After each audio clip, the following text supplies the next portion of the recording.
من مسعود عبدالخالق ئەمە وەکو بنەماڵەیەکی مامۆستای ئاینی هەردوو خەتی بابوو داپیرم ئەوانە مامۆستای ئاینی بوون بە تایبەتی لەم ناوچەی دەشتی هەولێر ئەگەر ئافرەت مامۆستایەتی بکردەوایە زۆر پێگەیەکی گرنگی هەبوو. داپیریشم ئوستاز بوو، تەڵەبەیەکی زۆری هەبوو، زۆر جار لە کێشەکانی فیقهی ئەگەر داپیرم قسەیەکی گرنگی بکردا باە یەکلاکەرەوە بوو لە بۆ زۆربەی مامۆستایەکان. من ئیبتیدائیم لە ئیبن خولەکانی هەولێر تەواو کردیە، ئەوە ناوەندیش هەر لە هەولێر، جامیعەشم لە سلێمانی تەواو کردیە،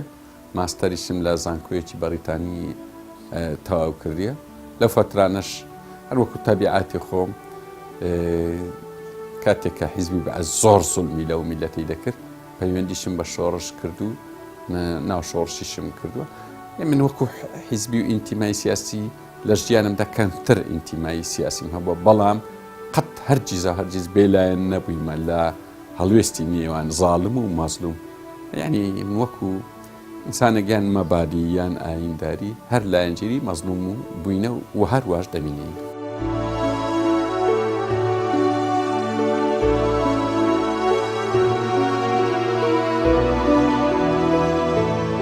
خۆی پەیامی ئینسان کاتوتە سەر ئەو زەویە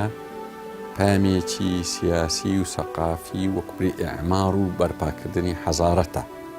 ئەنی ئەگە بە کرمانجی قسەکەین مەسروفەکی یەکجار زۆر لە ئینسان کراوە تا ئاوا بوونەوەرێکی وای لێ دروست بووە. ئەنی نابێ هیچ کاتێک بە فیرۆبدا بەجێری ئەو بوونەوەی خۆی، بۆیە هەردەم خەریکی ئەوەی بیکە ئەو پەیامی پێی سپێردرایە ئەوەی بەرجەستە بکە کە خزمەتی بەشەریەتە، کە ئینسانیەتە، کە بەرپاکردنی حەزارەتێک لە بۆ جیلە و دنیا. ئەو شارستانی ئێمە ئێستا تێداین بەرهەمی جهود و ماندووبوونی ئینسانێکی کۆن لە کۆنەوە تا ئێستایە. بۆیە کتێب ئەو ڕۆڵە دەبینی کە وەکوبلەی احتیاتی زاکرەی ئینسانە دانراوە بۆ گفتوگۆ، بۆ ئاڵوگۆڕی ڕەئی، بۆ بەرپاکردنی حەزارەت.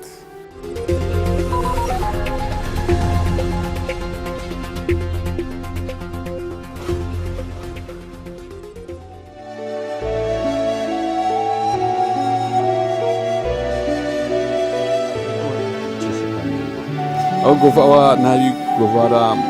کوردایەتی بوو، گۆڤاری یەکێکی شۆڕشێڕانی. خۆی زۆر جار باز لەوەی دەکردن اختصاص. خۆی اختصاص لە بۆ تەکنیک هاتووە، بەڵام ئینسانێک کە سیاسی بیان دەعاوی بیان هەر مەبادیەکی ئینسانی هەبی نابی خۆی قەتیس بکەن لە اختصاص. بۆیە من کتێبەکانی من لە ماڵەوە تاریخیە، جۆگرافیە، سیاسیە، فەلسەفی هەمووی تێدایە، و لە هەموو جۆریش تێدایە، ئاینی تێدایە، مارکسی تێدایە، وجودی تێدایە. یعنی هەرچی پێویستت پێبی لێرە بەدی دەکرێت. و لە لای منیش هیچ پانتاییەکی قەدەغانیە، قیچەکە کتابەیە زۆر بێدینە بە وجودی خۆی هەبی ڕەئی خۆشی هەبی. خوای گەورە لە قورئانی جاروەیە نەقلی ڕەئی بێدینێک دەکا کردی تێ نمونە. ئەمە بۆ لەو ئەوە بترسین، یعنی دین زۆر لەوەی گەورەترە ئەتوو لە کتاب بترسی، لە فکری بەشەرەکی بترسی، باو پەڕی حڕێتی خۆی و یارمەتیشی بدەین بە چی پێ هەیە بابینی. و لە کۆتاییدا ئەوە دەردەچی کە سێ جاران چار کام مەدرسە گوتی دەکات 12 ئەو دەیباتەوە و سەرکەوتوی ئیتر ترسانی ناوێت لە هیچ کتێب.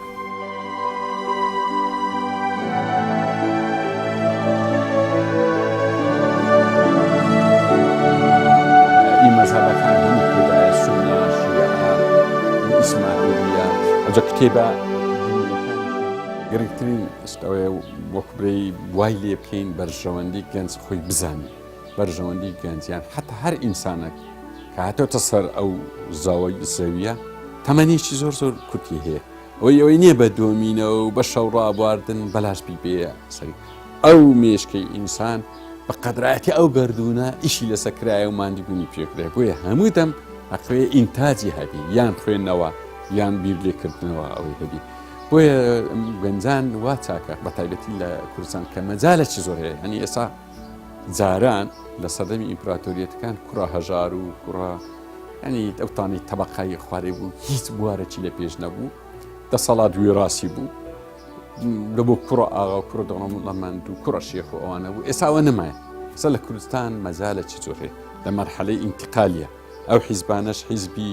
سەدەی بیستن وا بەرە و کۆتایی دەڕوا کاتە نۆرەی خەڵکەکی زۆر دێتن بەخۆ ئامادە بکات چه ئافرەتە چه کوڕە بە تایبەتی هەژاران ئەنی چیتر وەبی نەکەونە دوایێ ئەوەش بە خوێندنەوە دەبی بە تەطبیقات دەبی بە پرسیار و وەڵام و تێکەڵبوون بە جەماعەتی باش چکە سەردەمی ئێستا سەردەمی دابڕان نیە سەردەمی جەماعاتە ئەو یعنی وەکوڕی تاچی ئێمە ئێستا ڕاستە و خۆ تەفاعول لەگە جیهان دەکا ئەوە نییە بازگەیەکدان درابی ئەرێ ڕێ لە فکر دەگرم ڕێ نەخێ فکر ئێستا دەستا مەداری جیۆسی و دەگەڕێتەوە سەر زەوی یعنی ئێمە دەبی زەبط و ڕەبت و ئەوەی کە قەدیم هەبوو ئەوە لاپەی دەبی زەوابەتی وەتەنی و زەوابەتی ئاینی خۆمان بەکاربین لە بۆ گەنجان بۆ ئەوی ڕێگری نەوی پێیان بگەین پێگەیاندنی ئەوەنج ئەوەیە بەڕاستی دەبی بخوێنەوە هەموو دەبێ یعنی هەر نابی برەی مەجالم نییە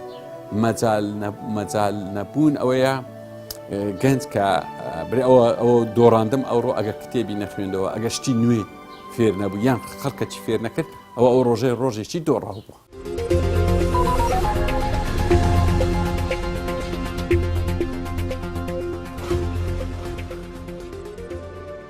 پێشەوەی وەڵامی وتم وەجارێ لەسەر ناڕێک و پێچی مەکتەبەکەی قسەچی بکە دەستی هەندە شوێنەیە دەبینی مەکتەبەکە ئەوەندە بە هەندەستی ڕێکدانرایە لە پاش 5 ساڵان هەڕوو تەماشای ئەین وەک خۆیکی ئەوە مەکتەبەکی مجامید و مردووە ئەوە ئیشی پێ نەکرێ مەکتەبەی ئەوەیە ئەوە ناڕێک و پێکبی ئەوەی دەربینی نوسخەیەک لەوەی نوسخەیەک کە دەردەبینی بە ناڕێکی دانرێتەوە ئەجرای هەتا کتێبیش وا تەوجیها پێشووتر کە کتێب نابی پیس بکرێ ئەوە ئی سەردەمانێک بوو کە نوسخەک لە کتێب لە عێراق بووە لە کوردستان هەبە هەروارەکەی دەیان هزار نوسخە دەگاتێ ئێرە بۆیە وا چاکە خوێنەر چاک لەگەری تێکردی دەزاتە قەڵەم ڕێی خۆی لەسەر کتێبەکەی بنووسی اختصاسەکانی بنووسی چی هەیە بنووسی ئەوە زۆر ئاسایە خاڵی سێمیش ئەوەیە لە بۆ خوێنەر ئاگداربی ئەو کتێبە کۆنانە ڕاستە ئەوانە هەموو خزمەتی خۆیان کردیان بەڵام ئێستا بۆش ئێستای سەرەودەمی ئەوە زۆر فعالیەتی من باز لە ڕسالەی دکتۆرا دەکەم لەسەر دەجلد لە کتێبی عالمەکی کۆن کە عالمێکە هەموو ماڵێک ڕەنگە لەو جلدە کتێبانی هەیبی لەو دەجلدەی لە کۆتاییدا دەبینی یەک جلدی بەکەلمە یەک جلدەکە نەک ڕقم 9 تێکرای دەجلدەکە یەکەچ دوایی سەری لە بنجێی مشتریفەکەی ناگوتی وەڵاهی شەرمم کرد دەنا لەو جلدەش تقریبا 30 پڕک بەکەلێک مایە یعنی ئینسان وایە لە بۆ سەردەمی خۆی دەتوانی شت بنووسی ئەو تەقدیسکردنەی هەندێک لە عالمان زۆر خراپە ئێستا لە ڕۆژئاوا پێشووتر کە ناوی کتێبی ئەرستۆ و ئەفلاتون و سقراط دابوابی بە مقدەسی لەبەرەوەی ئەوروپا هەر لە دوا کەوتوبوون کاتێک هاتن ڕخنەیان لێگرت و تەجاوزیان کرد بۆ ڕخنەگرتن لە کتێب بە معنای ئەوە نییە مەکانەی بەقووە دەبی ئێمەش زانایەکانی ئێمەش مەکانەی علمیان بەقووەتە بەڵام جێی وەحی ناگرتەوە هەردەم هەموو سەردەمێک زیندوبی نەخێت تەبیعەتی بەشەری وایە لەبۆ سەرڕێمە خۆی جوانی نیشتەوە بەڵام دوای 100 ساڵ نیوەی دەمینێ دوای 200 ساڵ تاریەکێک هەر پێدا بڕۆ وی لێ دێ 10-15 لاپەڕی بەکەلێن لەوێ لێ ڕەنگە 1 لاپەڕی بەکەلێن بەڵام ئەوە معنای ئەوە نییە ڕێزی عیلمەکەی نەبی لەلایەکیش معنای ئەوە نیە تو تەقدیسی بکەی بەس ئەو جۆرە کتێبانت هەبی ئەوە لای کتێب زۆر تەفەوتی ڕاستەکەی ینی کە دێ یەکەم جار ئەوە مەشهورە لەبارەی قەرزارەندەرێ دەستت مازەکە تا کتێبەکەی دەبات دوای دەبێت و پێی ماچکەی هەتا کتێبەکەی دەینیتەوە ڕاستی ئەوە زۆر ناخۆشە وا دیارە ئەو چارەسەریش ناکرێ ئێستا من بەدەیان کتێبم لێرە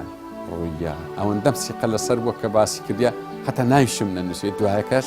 نەهاتیتەوە ڕاستیەکەی یان کتێب هەیە پاشی 5 ساڵن هینایتۆ ئیشی خلاص بوو ئێستاش وایە هەندێک بەشەیە وا دکتۆرایەکەی پێوەرگرتووە لە ماجستێر ڕابردیتیە تا دکتۆرە ئێستاش نهینایتەوە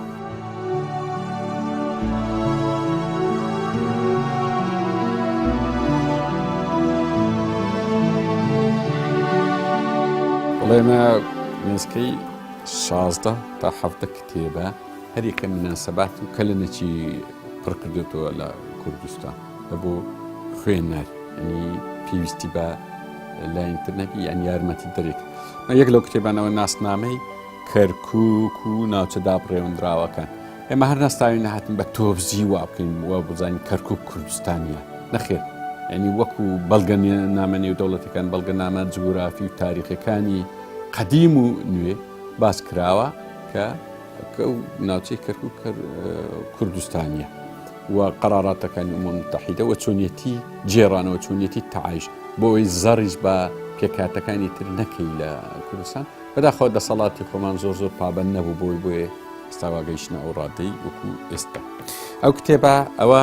لەگەر مامۆستا سەلام ناوخۆش پێکەوە هەستمان کرد کە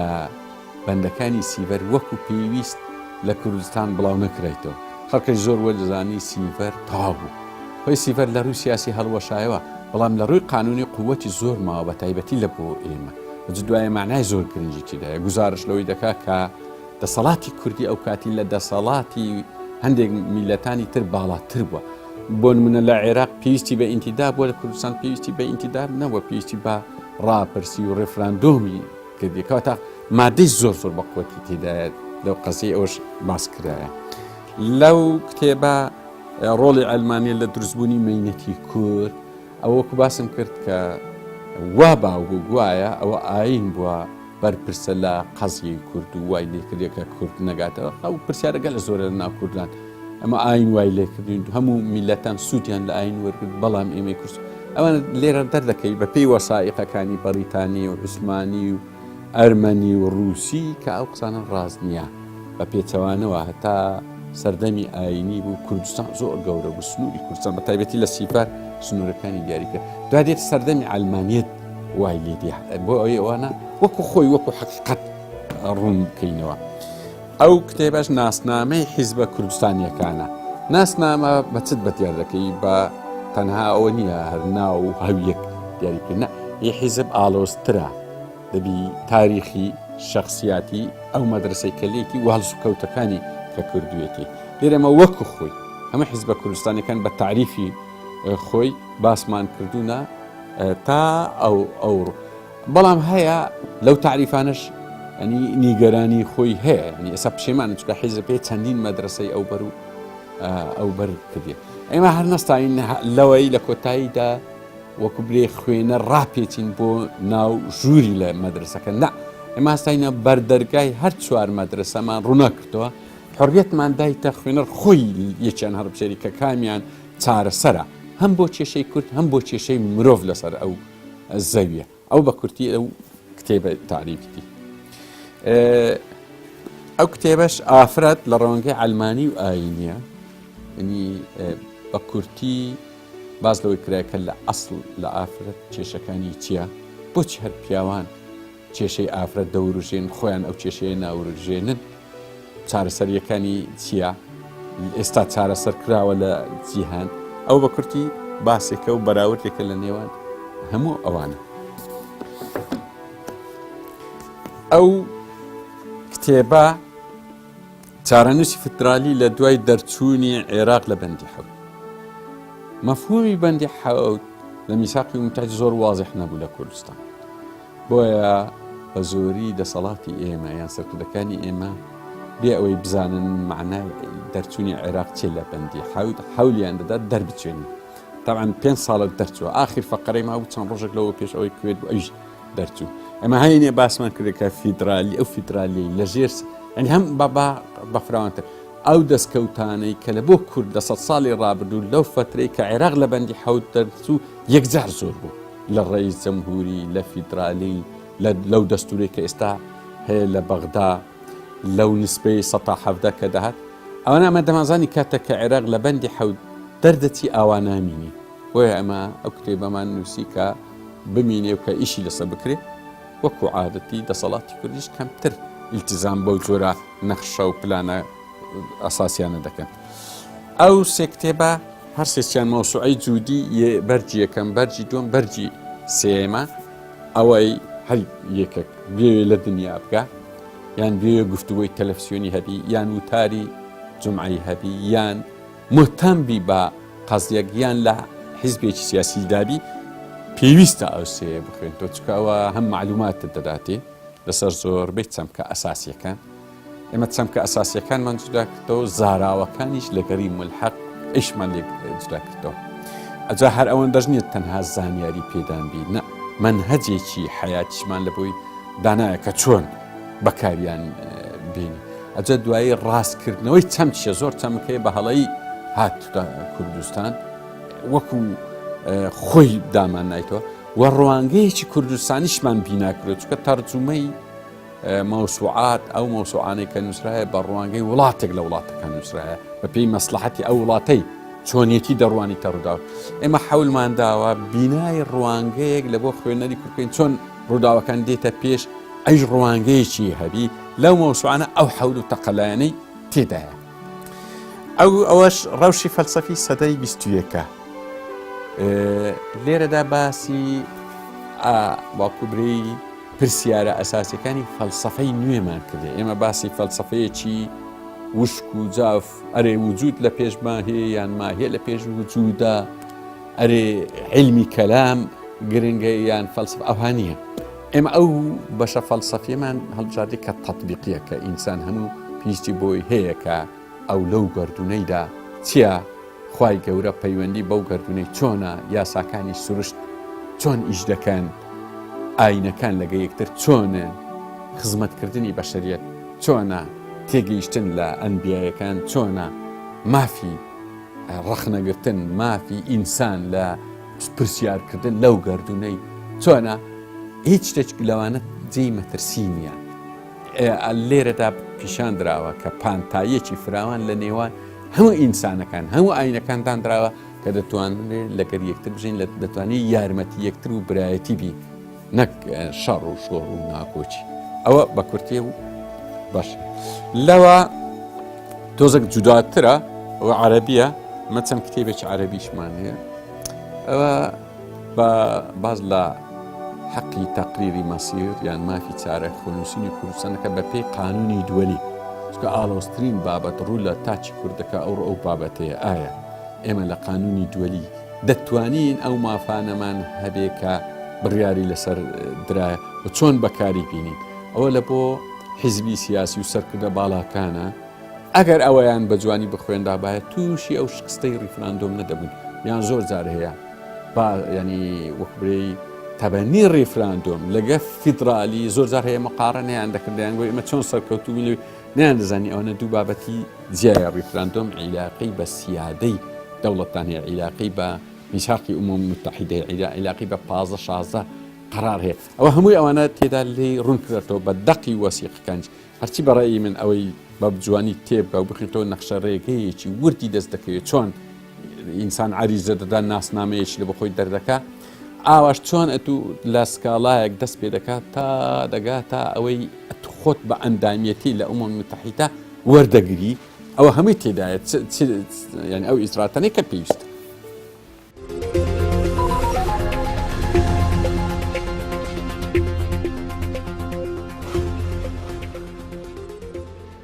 دەکرا کە فەلسەفەی مارکسی ئەوە نییە کە مەسەڵ قەچمە بیسان بەر چاو بەستایی کەوتە و بە مقەدەسیدانی زۆر بەگرن لەو کاتە بوو کە خەڵک کرد بە وردی تەمەشای هەموو مەدرسە جیانی کرد حتا یۆنانی کە زۆر جار ئەلمانیەکان وایان پێ وایە کە ئەوە ئینتاجی مجەڕەدی فکری بەشەریە لە کاتێک دەبینی مؤسسی ئەو مەدرسەیە و دوایی باقی فەیلسوفەکانی زۆربەی زۆری تەڵەبە بووینە لەسەر دەستی حەزرەتی سولەیمان و حەزرەتی داود و لوقمان و یانی دەرس بەڵام ناوە گۆڕدرایە تەنانەت قانونەکانی حەموڕابی کە بە قانونی بەشەری بوون ئێستا مەحەدی دیراساتی بەریتانی سەلمانیتی کە ئەوە شەرایعی حەزرەتی ئیبراهیمیە ینی براهمای هێندی دینی ئیبراهیم یعنی هیچ شتێک نییە کەواتە دین لە سەرەتادا وەکو شمێدت زۆر بەوردی باسی کردە بێدین ینی دینی لە کۆمەڵگە جیاکەوە کۆمەڵگەت وەکو وحشیت دێت لە جیاتەوەی سەلام لێک بە یەکتر دەهەنجنی وەکو حیوانات چۆن دەگەنێتی بۆیە هەرچی مەبادی بەشەریە چی ئێستا لێمان دیارە چی لێمان دیارن ئیلا ئەساسێکی ئاینیشی هەیە خۆی ئەوەی ئێستا ئەمە ینی زۆر جار باس لە نووسینەکانی دەکەین من ئەوەندە نووسەرەکی بەقووەت نیم بەڵام هەست دەکەم کە بابەتێک زۆر خراپ خوار کرابێتەوە ئەم لەو مۆزوعی نووسیتمەوە لەوەی یەک لەوانە لەوەی تاریخی کوردی کە زۆر بە خراپی نووسرایتەوە ینی ئەو هەموو ئەحداسانەی لە کوردستان هەیە زۆربەی خەڵکی تر هاتینە نووسیتیانەوە بەقەدەر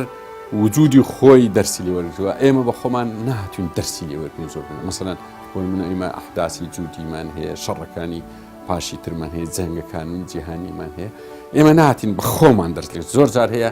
لە ڕێگای وەکو برێی نووسەرەکانی سۆڤێتی یان مستەشریقەکان یان ئەرمەنی یان حتا ئەگەر عوسمانیش بی وەکو خۆمان تێداینە ئەوە نەهاتوینە بۆیە زۆر گرنگە ئێمە بین خۆمان تاریخی خۆمان بنووسنەوەکە دەبین ڕاستنیان بە تایبەتی ئەو کتێبەی ڕۆلی ئەلمانی لە دروستبوونی مینکرد هەمووی ئاعتیمادی کردە سەر وەسایقی بەریتانی وەسایقی رووسی وەسایقی عوسمانی و ئەرمەنی دەبینیم پێچەوانەی ئەو ڕایە باوەی هەیە کە لە کوردستان گوایە ئاین بوویتە سەبەبی ئەوەی مەینەتی کورد دروستبی ڕێک پێچەوانەیە کە ڕێک پێچوانە بۆ جەمن بەجواب هاتین ئەمن لە کتێبەکانی تریش ئەو هەرسێ بەرجی مەوسوعەی جوودی حولمدایە ئەو تاریخانە ڕاست کرێتەوە هەرچی هاتووە یعنی هەر نییە معلوماتێک بیدابمان منهەجە چی تێدایە منهەجە چی پێگەیاندنی تاکەکەیە کە ئەوی لێ خوێندێتەوە هەر معلومات نەی بەڵکو پێش بکە ئەجە ڕاستکردنەوەی زانیاریەکانیش تێدایە ئەجە بینای بناغەیەکی فکری ئینسانی کورد چۆن بڕوانی تا ڕووداوەکانی جیهان حولماندایە ئەو بناغەیە لەبوو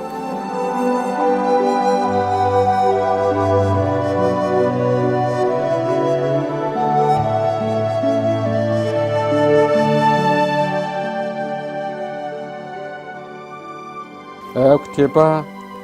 6 ساڵ لەوە پێشە ئەحمەد عەتیڵڵایە قاموسی سیاسی بەڕاستی بەڵام ئێستاش تانی خۆی هەیە کە ئەو کاتی باسی مستەڵحاتی سیاسی دەکات زۆر ناسکیتەوە زۆر زۆرە هەر دەستی لێدەیت تێکەچی ئەو کتێبەس ئی معجەمە ئەوەیە پترۆس بوستانیە ئەی پێی دەگوترێ معجەمی عەرەبی ئەوەش نزیکەی 65 ساڵە دەرچووە پترۆس بوستانی مەشهورە هەر باسی عەرەبی پترۆس بوستانیش کۆمەڵێک تالیفاتی زۆری هەیە لەو بارەیە ئەو دوو کتێبە کۆنترین کتێبی ئەوەن ڕەنگە ئی باپیرم بی مابیتەوە یان ئی داپیرمە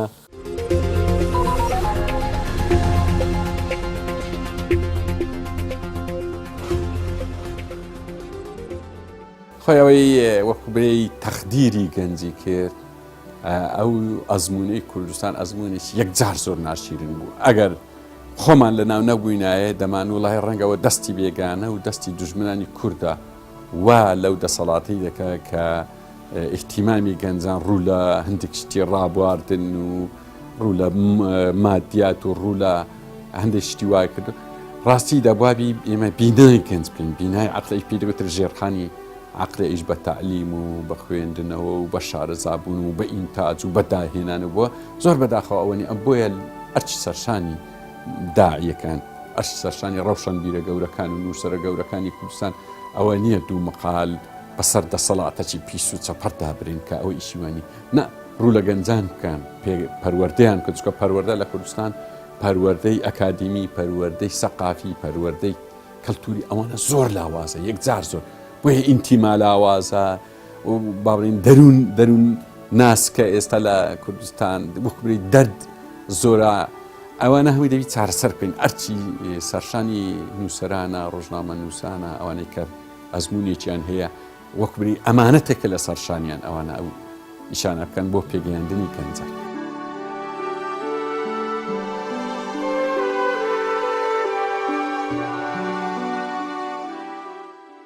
خۆیمە کە لە زانکۆ بووین ینی تەسەوڕمان دەبوو حرەکی کوردی زۆر جودا بوو مۆمان زانی ئەو هەموو خەڵکی کە لە شاخیە و هەموو مقدەسن هەموو خەڵکەکەن تایبەتن لە بۆ کوردایەتی کە چوینەوی ئەوێ دەبینین ئەوە میهنەیە شەرت نییە هەموو خەڵکە ناودارەی کە ناوی هەیە ئاوا بە کوردایەتیەوە خەریکن بەڵکو میهنەیەکە یان جۆرێکە لە بەرژەوەندیش ڕاستیەکەی ئەوە دوایی کە هاتنەوە لێرە ئەو گومانانەی کە هەمان بوو لە گومان دەرچوو بۆ یەقین کە دەبینین ئەو سەرکردانی لە شاخی بە دڵسۆزی ناومان بیستبوون دێن لێرە دەبینی گەورەتری گەندەڵی دەکا گەورەتری پێشێلکاری وەتەنی دەکە لە پێناوی مانەوەی خۆی لە پێناوی وجودی خۆی بۆیە ڕەئی زۆر بە خێرایی دەگۆڕێ هەموو کەس کە ئەو قۆناغانە دەبینی ڕاستی من کە چوومە ناو سێمانجی یەکەم لە ماهیەتی شۆڕش خۆمان گەیشتم هەرچەندە یەکجار زۆر فەرقی هەبوو لەگەر ئێستا بەڵام پێمان بوومەوە ڕەنگە 7 ساڵ 8 ساڵ تەنها لەبە عیبەی ڕاچێ وەکبری ڕامان چێشە لە ناو شۆڕ بەڵام بەو شێوازەی ئێستا کە دەیبینین بۆ هەمە نەدەبینی بۆیە ئەوەی لە شاخدا تەسەورمان دەکرد کە دەچینەوە شار خزمەتی میلەت و خەڵکی دەکەین بەڕاستی ئێستا ئەو ڕەیانەمان هەم گۆڕایە جا نەکەرە من خەڵکی تر ڕەئی ڕەنگە پێچەوانە بوویتەوە ڕەئی گۆڕانی ئینسانی ئاساییە بەڵام ئەوەی هەندێکیش کە سابیتە لەوەی ڕەئی من ئەوەیە من لە جامیعە و لە شاخیش ڕەئیم وا بوو فەلسەفەی مارکسی کە زۆر باو زۆر مقدس بوو لە ناو شۆڕش نابابی ڕخنی لێ بگری ئەمن لە چەند مقالەیەک ڕخنەم لێگرت بەڵام ئەو ڕێزەی منیشیان گرت کە گۆشەچیان داهێنا بە ناوی ڕای سەربەز گوتیان لەوێ با بڵاوکرۆکەم پێم وەبوو مارکسیەت کێشەکانی میلەتی کورد هەڵناکەوە کێشەی تاکی هیچ ئینسانێکی لەسەر ئەو زەوی پێ هەڵناهی یعنی جۆرێک لە پێشبینیم هەبوو کە شکست دەینی هێشتا شکستی نەینابوو دوایە کەش ئەوە بوو کە لە کۆتاییەکانی نۆهەت سەدەی 20 فەلسفەی مارکسی و بە تەطبیقەوە شکستی هینە ئەوەی من باسیەوەم کرد بەڵام ئێستا زۆر سەرکردەی گەورە هەیە دەشاو جۆرە ڕەیەکی زۆر جودایان هەبوو بۆ من لەسەر مارکسیەت پێیان وە و ئەوەی مارکسی دەبی ئیجراعاتی لەگەر پێ وەکو ستالین چۆن ئیجراعاتی لەگەر زانای گەورەی فیزیایی سەخەرۆف کرد و نەفی کرد لە بۆ سیبریا ئەو پێیوا بوو لە کوردستانی شوێنێکی وەکو قەندیل هەبی سیبریابی هەر کەسێک مارکسی نەبی بە بێعەقلی نەفی ئەوێ بکرێت بەڵام دوای دێتەوە بە ماوەیەکی کەم ڕای دەگۆڕێ ئەو جارە ڕای دەستا ئەو پەری دژی مارکسێت کە ڕئەسمالیەتە بە هەمان تەعاسوب ئەو جارە وەسفی ڕئەسمالیەت دەکا بە هەمان تەعاسوب وەسفی سۆشیال دیموکراس دەکا دەگەڕێ و دەسوڕێ بەڵام نایێ جارێکیش ئەو وەسائق و ئەو وەکوبرەی کتابە مقدسانەی کوردستان کە ئەمە هیتمان ئێمە لە کوردستان ئاینی ئیسلامانێ ئاینی مەسیحیمان هێزر کتێبەکانی ئەوانە بخوێنتەوە چێترێ ئەو حەلانەی کە ئێمە لە ئاسمان دەگەڕین لەوێن دەرێن بەداخەوە ئەو ڕەئیانی و هەتا ئێستاش لەسەر هەموو بابەتێک قسەی دەکات کۆمەڵگەی ئێمە ڕەوشەنبیران حەقوێ جێ لە هەموو کەس ڕانەگرن کە لە مەیدانێک فاشیل دەبی جارشکردن لە مەیدانشکردنیسان نەبتەوە قیادە